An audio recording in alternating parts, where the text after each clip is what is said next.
Hey, what's up, you guys? We're back to you with another exciting edition of Open Mic Raw and Uncut with T.A. and G Shorty.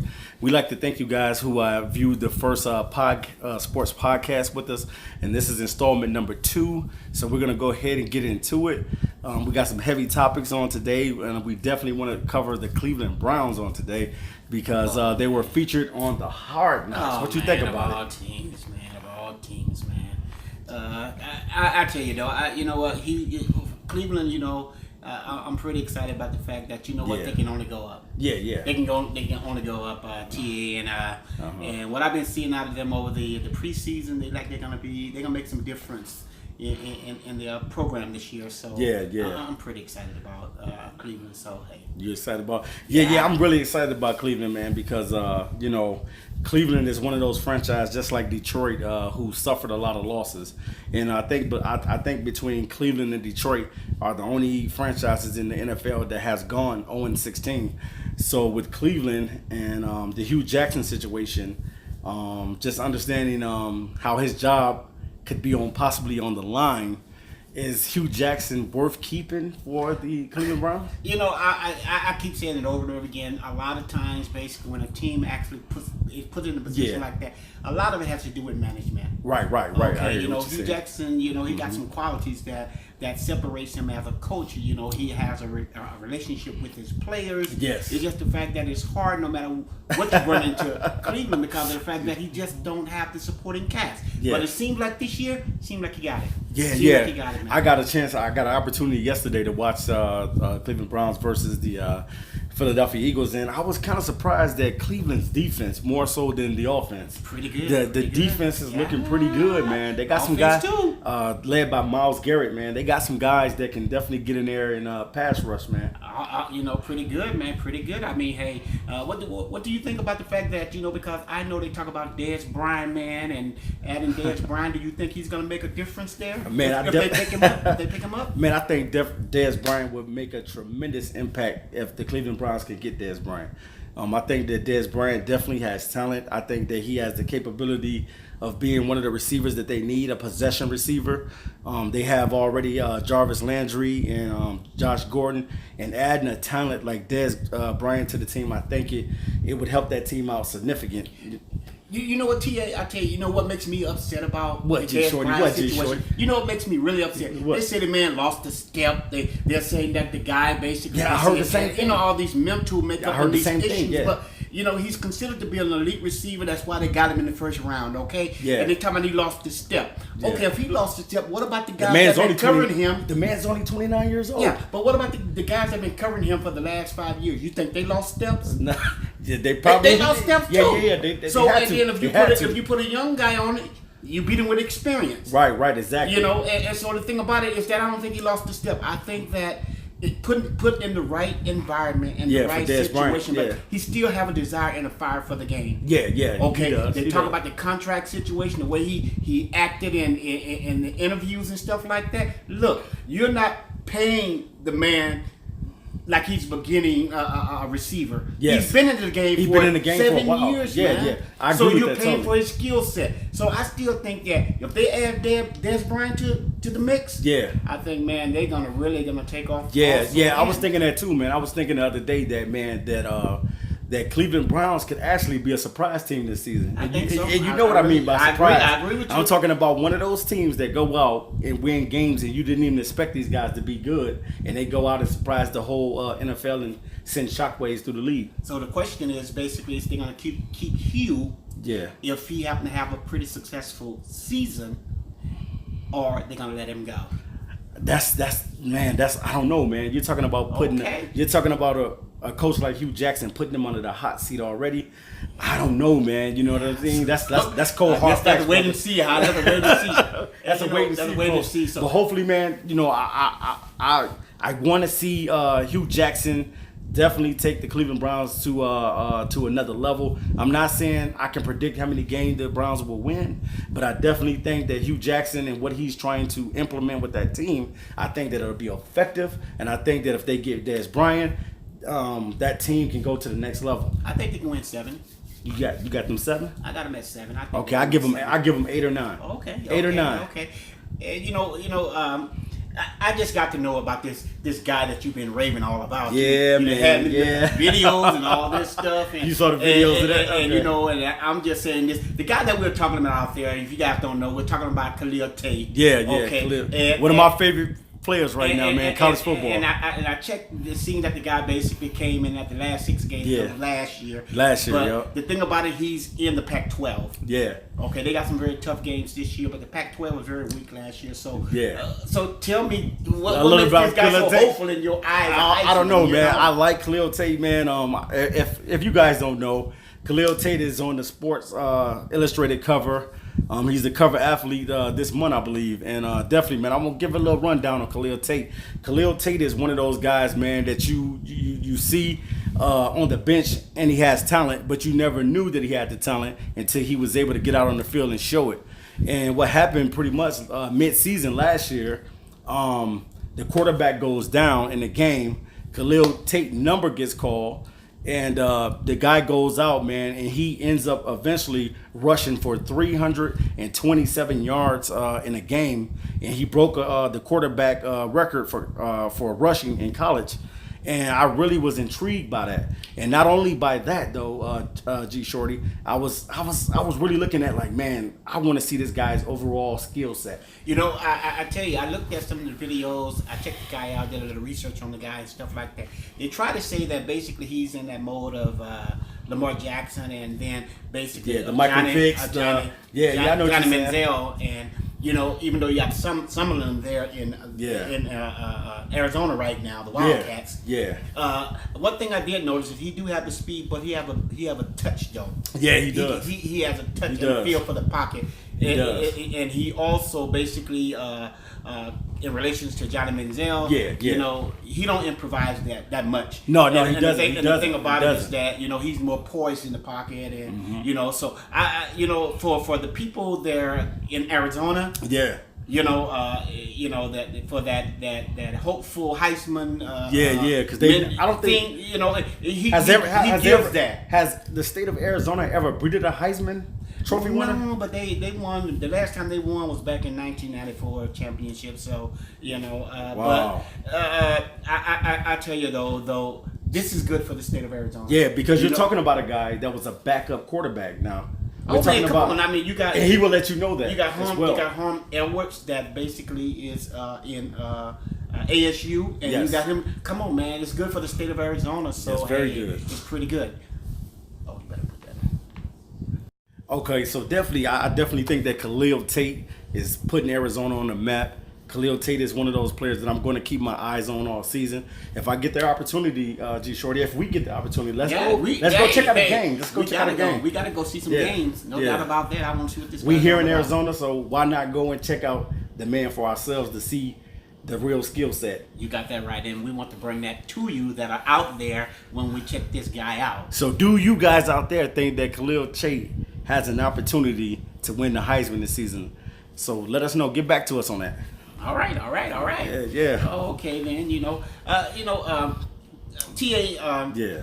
I have a format how I pick teams. As far as how you pick your team. A formula, basically what I consider a team to be successful, right, or not for that year. Yeah, I understand. And what I use is a formula called the 3 Ps. Yeah. Okay. What is that formula? Well, that formula, and I don't know, you might have one out there too, but this is mine. This is yours. Okay. And if you did have one, let us know. Let us know what it is. Mine has to do with protection. Yep, protection. Pressure, and playmakers. Oh, I like that. Okay, I like that. And to me, it all starts with the front line. You got guys that can actually protect. You got guys that can apply pressure, and you got that playmaker that sits in between that makes a difference. So that's my formula. Wow. And so, I mean, that's good. That's good. Man. How about yourself? Man, I guess my formula would be just looking at the overall skill set of the players. One thing I always like to preach to the choir. I like to preach basically just saying that a team always has to be a great defensive team. I'm not saying you have to be in the top 15 or anything like that, but if you want to make any noise or you want to try to get yourself in a good position as far as winning games consistently, you definitely want to be good on defense. Again, pressure. Pressure. That'll lose back to. So I can truly say, guys, I have been very successful in this. I think I done lost only one Super Bowl. So you only lost one Super Bowl, and I shouldn't have lost that. Yeah, that's crazy. How did you lose one Super Bowl? Thanks to Pete Carroll. Yeah.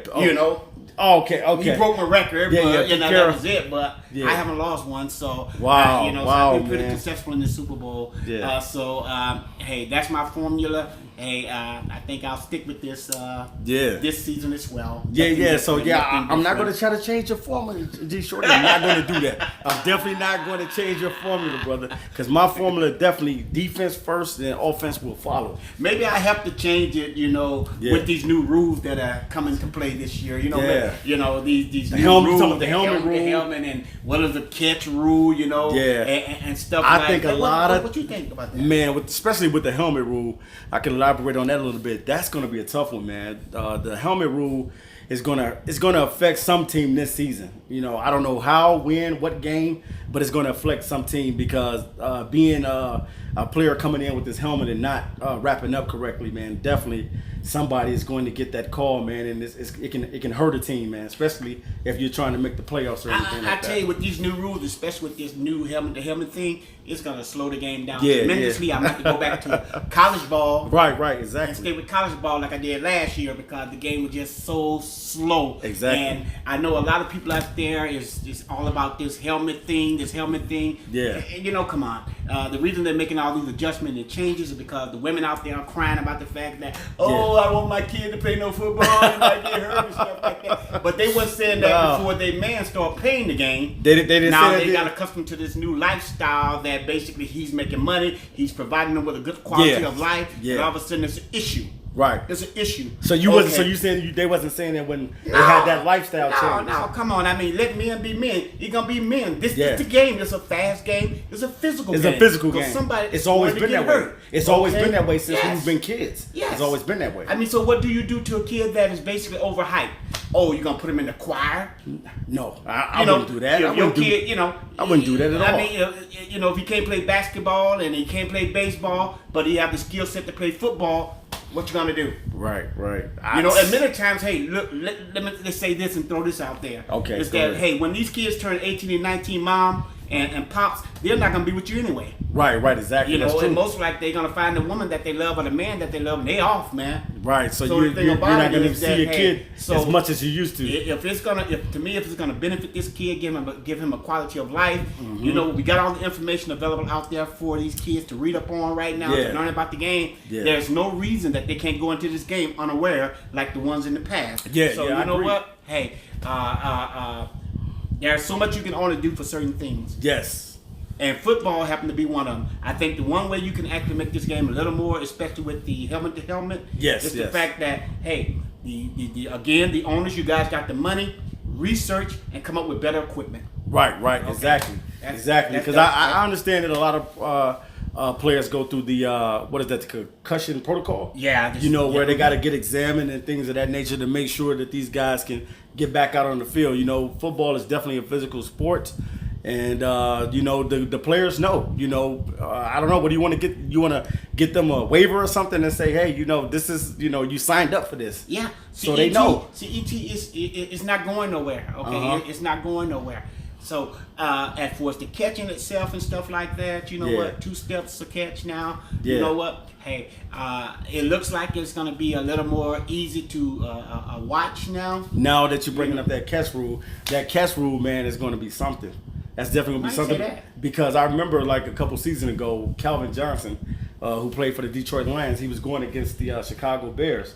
And he made a catch in the end zone. And they ruled it not a catch. But if you go back and review it, it looks like Calvin Johnson caught the ball. And then once he caught the ball, he released it out of his hand quick. Yeah. But they didn't say it was a catch, and the Lions ended up losing the game. Yeah, I come on. Pittsburgh lost against New England last year. Yeah. The Jets lost against New England. Yeah. And I remember when Dez Bryant had that catch against the Packers. Yeah, against the Packers. So yeah, I remember that. I mean, the thing about it is that to officiate the game. Yeah. In real time. It's real just time. hard. Real time. It's Yeah, it really is. hard. It is. And so I just hope that it don't slow the game down to the point that you just tune out. Yes. Like being on the website. If it takes the website so long to come up, you leave it. Right. So right. basically, Right. Exactly. last year I definitely tuned out last year because it was just too much, man. Wait time, man. Wait time. And so I'm sorry, man. I had to go to something else. So I'm sorry, Shorty. Wow, that's crazy, man. But hey, you know what though? Got me excited, man. I can't believe Adrian Peterson, man. Adrian Peterson has found another team to be with, and that's good for the NFL because I don't believe that Adrian Peterson in itself wanted to leave football just yet. I think that Adrian Peterson definitely has something in the tank. He has something to give to the football league still. He keeps his body pretty much in shape. And he had an opportunity last season to play with the Arizona Cardinals. And that was a situation when they lost star running back David Johnson. That's true. And they needed Adrian Peterson to come in to fill in. And he did what he could with the team. He did a decent job. With the offensive line that the Cardinals got, hey, I could have ran between that.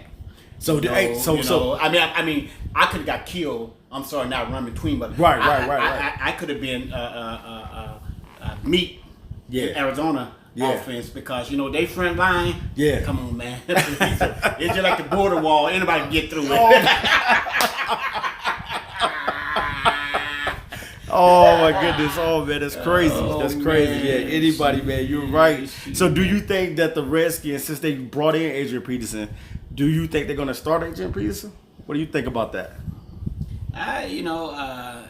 Looking at the offensive line, man, and looking at the offense overall, we talking about a transition. Yeah. In the sense that,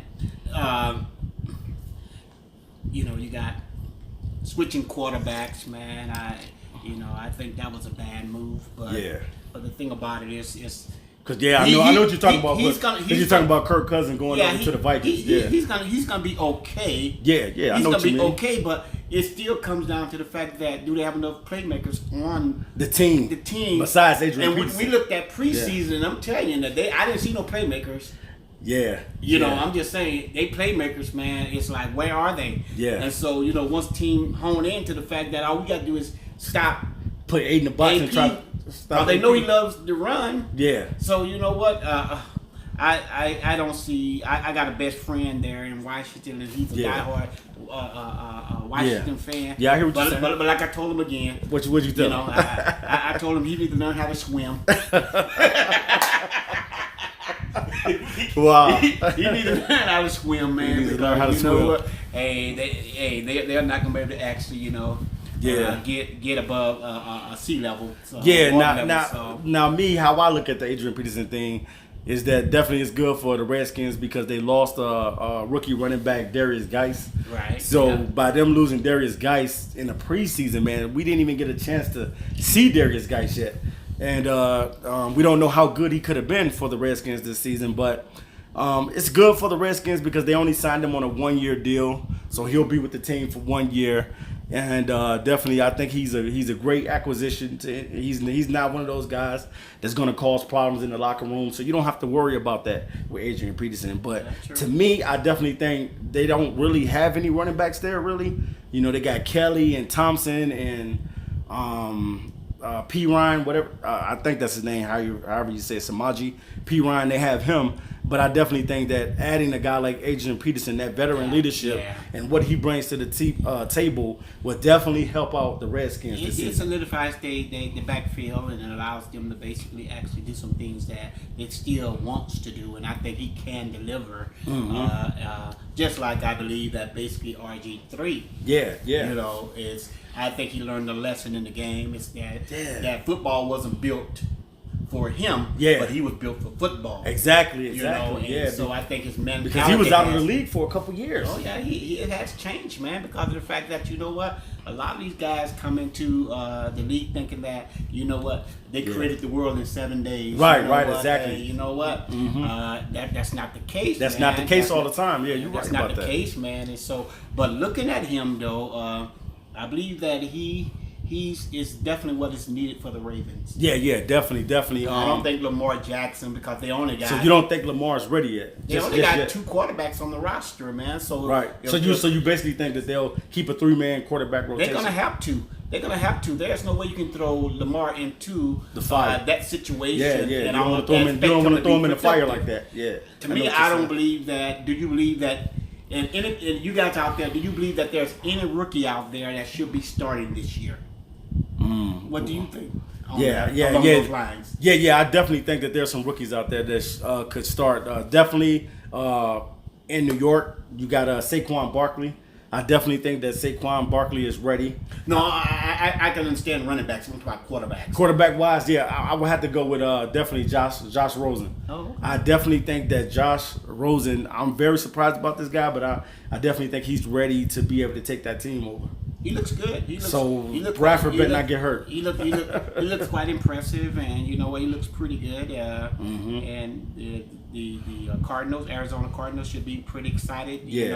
But now, what I want to say too about RG3 is that I definitely believe that they'll use RG3 as a mentor to Lamar Jackson. Perfect. What do you think about that? He's the perfect person. Yeah, definitely. He's the perfect person because they got the same skill set. Yeah, the wake up call for him was basically coming to the game, relying on his running abilities, and Lamar basically coming from a running offense, a spread offense. And the same thing, RG can really actually give some tips, man. You got to get down.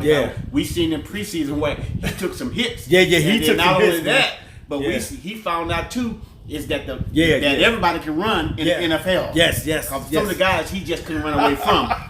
That is true. That is so true. So even Lamar Jackson better learn how to slide. Even though those guys and I'm not gonna. This is what I'm gonna close in on is that a lot of people get so excited about coming out of the college rank, coming to the pro ranks. Yeah. But you know what? Hey, when you're in the college ranks, you're only playing for a spot in the NFL. Right, exactly. But guys that are already there, these guys are paying for a paycheck. Yes. So hey, that's different. Yeah. So to me, it's that look. Hey, that's the difference maker. Yes, it's totally the difference maker. Difference maker, man. It's not the skill set, man. It's the fact that hey, you know what? I got a family to feed. Yes. Yeah. Yes. I get what you're saying. When Ezekiel Elliott was talking about, feed me. Yeah. Everybody's saying the same thing in the league. Feed me. Feed me. I think Khalil Mack is saying that too. Oh, get the money, kill it. Get the money. Give him the money, Raiders. No. He waits for the money and let the Raiders give it to him. Yes. You know what? Hey, pay the man. Pay the man. Definitely Khalil Mack is definitely worth every penny. Pay him, Raiders, definitely. Yeah, and also to the New York Giants as well. Definitely play Odell Beckham as well because he's definitely one of the best receivers in the game, and you want to pay that man. That right there, we're going to pick that up later. That's a hot button time. I got an issue with that. So the thing about it is that, hey, you know what? That right there is something you need to hold on to. Okay, we're gonna hold on to that. That's a topic for another day. Definitely. Should receivers get what they're asking at that price? That right there is a very hot subject that I would definitely like to debate. Not only with him, but you guys are listening out there too. Hey, give us your opinion, man. Yeah, give us your opinion on it, guys. What do you think about should the Giants pay Odell Beckham? What do you guys think? But man, we want to thank you guys for joining us today. We appreciate the views on YouTube. We definitely appreciate you guys. We're going to be coming to you live with more open mic, raw and uncut with TA and G Shorty. And as always, you know it. I don't even have to tell you. You know what we do. We talk sports. Period.